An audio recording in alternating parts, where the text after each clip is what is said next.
Welcome to the Deep Dive. Today, we're really getting into a book that changed the game for a lot of people's finances. Robert T. Kiyosaki's Rich Dad, Poor Dad.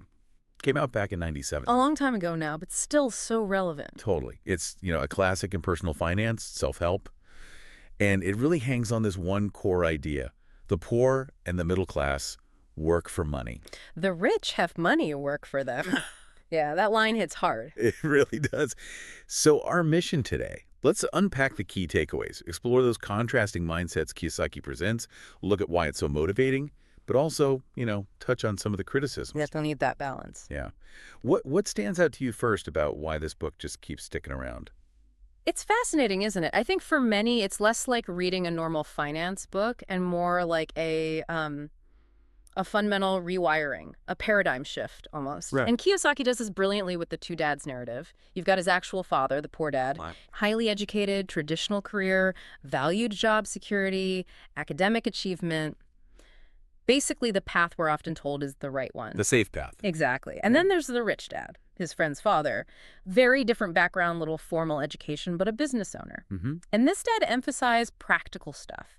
Financial literacy, investing, how businesses actually work, entrepreneurship. So that contrast is there right from the start. Immediately. And it's not just storytelling. It's his opening shot, really. A critique of the standard education system. How so?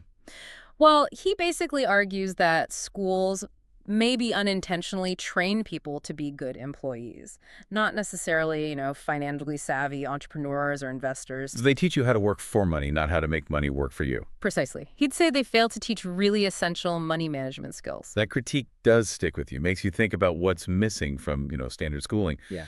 So if schools aren't covering it, what specific things does Kiyosaki say you need to learn on your own to build wealth? He's big on being proactive about your financial education. It's not just about school. He says you need to understand how money, really works, the mechanics. Okay, mechanics like what? Things like basic accounting, not necessarily becoming an accountant, but understanding the language, grasping how taxes work and how they affect you, investing fundamentals, and the basics of running a business. Got it. He sums it up with that quote, right? It's not how much money you make. It's how much money you keep. Yeah, that's a powerful one. It really is, because the insight is it's not just about earning more. It's about being smart with what you have, keeping it, and making it grow. And that idea, what you keep, that flows right into maybe the book's biggest and sometimes most challenging idea. The assets versus liabilities definition. Exactly. Yeah. What makes his definition so unique? And honestly, why do they stir up so much debate compared to, standard accounting? Well, what's striking is how simple he makes it. Maybe too simple for some, but it's powerful. An asset, for Kiyosaki, puts money in your pocket. A liability takes money out of your pocket. Full stop. That's simple. That simple. It's all about cash flow. He's kind of deliberately ignoring traditional accounting rules like GAAP for this very practical personal view. So it forces you to ask, is this thing making me money right now or costing me money? Exactly. It's about your cash flow, not what a textbook says. And his examples of assets. Things that generate income, rental properties, stocks that pay dividends, bonds, businesses you own, intellectual property like royalties, if it brings cash in. That cash flow test is pretty direct, which brings us to the point that really gets people talking. His view that your own home, the place you live, is usually a liability. Not an asset. That one really challenges people because we're always told our house is our biggest asset. How does he justify that? He just applies that same simple test. Does your house put money in your pocket each month? Well, no. There's the mortgage, taxes, insurance, repairs. Right. It takes money out. So by his definition, it's a liability. And he uses this to explain what he calls the rat race. Okay, explain the rat race concept. It's that cycle, People get a job, earn money, pay bills, then they get a raise, maybe buy a bigger house, a nicer car. Expenses rise to meet income. Exactly. So they're still living paycheck to paycheck, just at a higher level, trapped by bills, obligations, and often, he says, by fear. Fear of losing the job that pays for all the liabilities. And Rich Dad's escape plan. It's not just about earning more. It's about changing your financial structure. Yeah. Building passive income streams. Okay. Acquiring assets that generate cash, creating multiple revenue sources, and crucially, investing early and consistently in those cash-flowing assets. Breaking free by building things that pay you instead of things you have to pay for. That's the core idea. It's compelling. Now, Kiyosaki also has some, let's say, counterintuitive career advice. Work to learn, not to earn. What's that about? What skills matter more than just the paycheck? Yeah, this is about long-term value over short-term cash. He suggests looking for jobs or opportunities where you can learn critical skills. Like what kind of skills? Things like sales, marketing, leadership, negotiation, and of course, deepening your financial knowledge in different areas. He wants you to build your own capabilities. Yeah. So it's about becoming more versatile. Right. He has that other quote, something like, the more specialized you become, the more you are trapped. And dependent on that specialty. I remember that. Yeah. So diversifying your skills, your human capital, makes you more adaptable, less reliant on one specific job or industry. Makes sense. And this ties into how he talks about emotions ruling our financial lives, specifically fear and greed. Okay, how do they play in? Fear, like fear of not having enough money, fear of losing your job, keeps people stuck in safe jobs, even if they're unhappy or not building wealth. It prevents risk-taking. Right, the fear of the unknown. And greed, or maybe just desire for nicer things, status drives poor spending.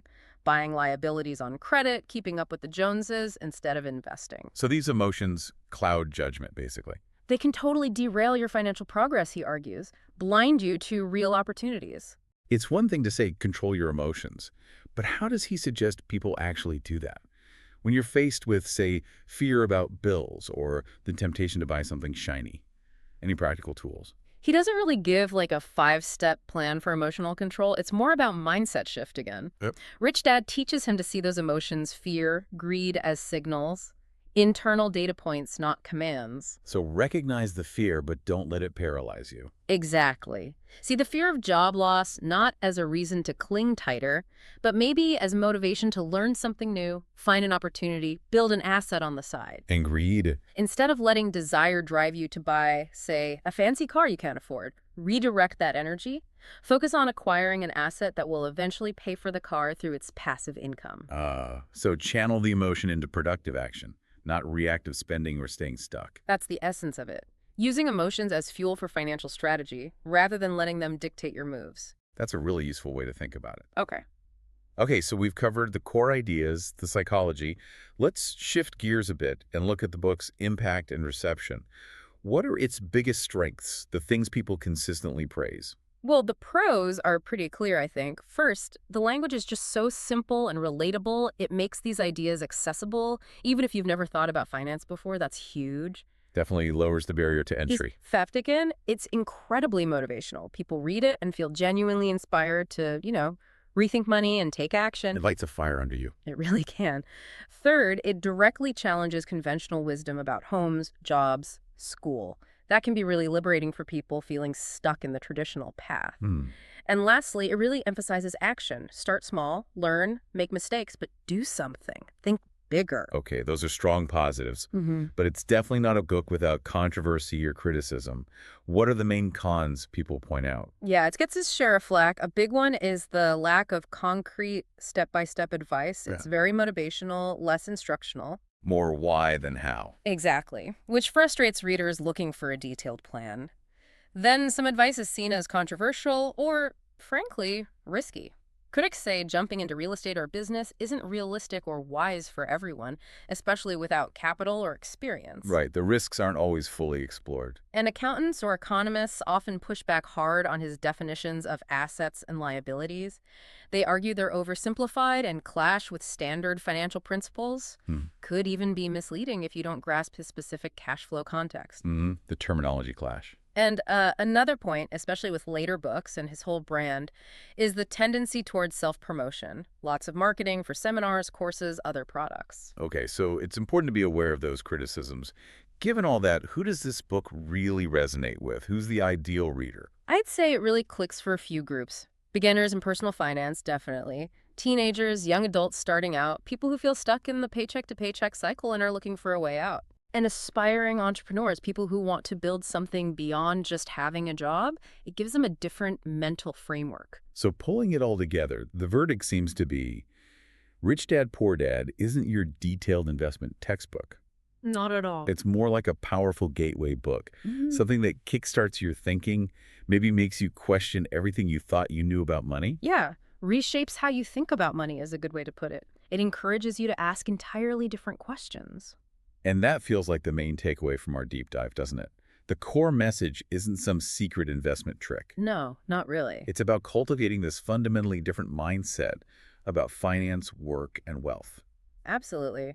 I think Kiyosaki's real contribution, love him or hate him, is challenging those deep-seated beliefs we inherit or absorb about money, pushing you towards a new perspective on what financial security actually means, moving from that employee mindset working for money to an investor or owner mindset having money work for you. So here's something to leave you, the listener, with a provocative thought.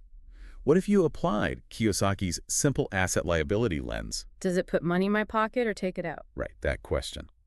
What if you applied that not just to big things like houses or stocks, but to your everyday choices, your smaller spending habits? How might that shift your financial path over time? What small decisions could actually add up to a big change? Interesting question to ponder. Definitely something to think about. We really encourage you to explore these ideas more on your own. Thanks so much for joining us on this deep dive.